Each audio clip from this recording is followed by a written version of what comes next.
তা না হলে কোর্ট ওই জায়গায় বসলে এখন মাদ্রাসা চলতেছে, তাহলে কোর্ট বসবে না।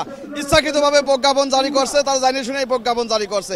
যে জায়গা আগে দুইটা কোর্ট হয়েছে ওই জায়গা কোর্ট করলে তো কোনো সমস্যা ছিল না, তাহলে পরিকল্পিত ওই জায়গায় কোর্ট করছে যাতে কোর্ট না হয়।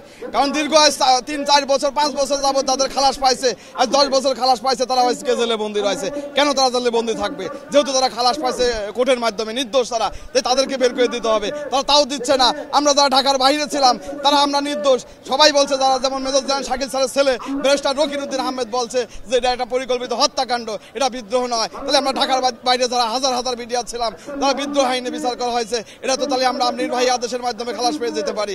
কোনো কিছুই এই সরকার করতেছে না। এই সরকারের ভিতরে ফ্যাসিস্ট সরকারের দোসররা বসে আছে, হাসিনা সরকারের দোসররা এই সরকারের ভিতরে বসে আছে।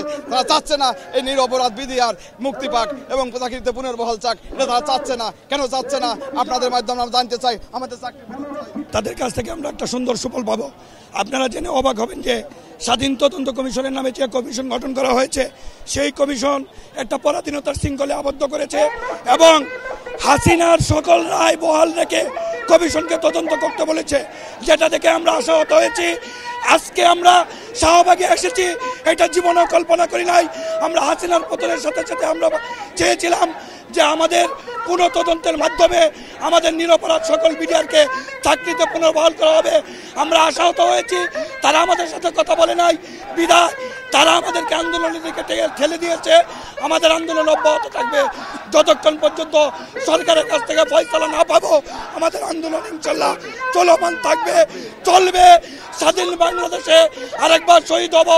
18 কোটি জনতার অতন্ত্র প্রহরী হিসেবে সীমান্তে কাজ করেছি, প্রয়োজনে আবার আমরা মরে যাব, দাবি আদায় না করে রাজপথ ছাড়বো না। অবশ্যই ষড়যন্ত্রের অংশ, কারণ এখনো পূর্ববর্তী সরকারের যারা দোষর, যারা পূর্ববর্তী সরকারের আমলে যারা এই প্রশাসনে আছে এবং আমলা যারা আছে তাদের পরিকল্পনা এখনো দেশ চলতেছে।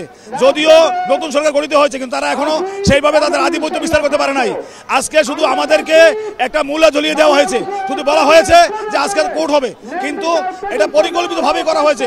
যারা মাদ্রাসায় আছে তারাও ওই দোষরের প্ররোচনায় পড়েছে এবং পরিকল্পিতভাবে সেখানে আগুন লাগানো হয়েছে এবং এটা সাংঘর্ষিক অবস্থায় নেওয়া হয়েছে।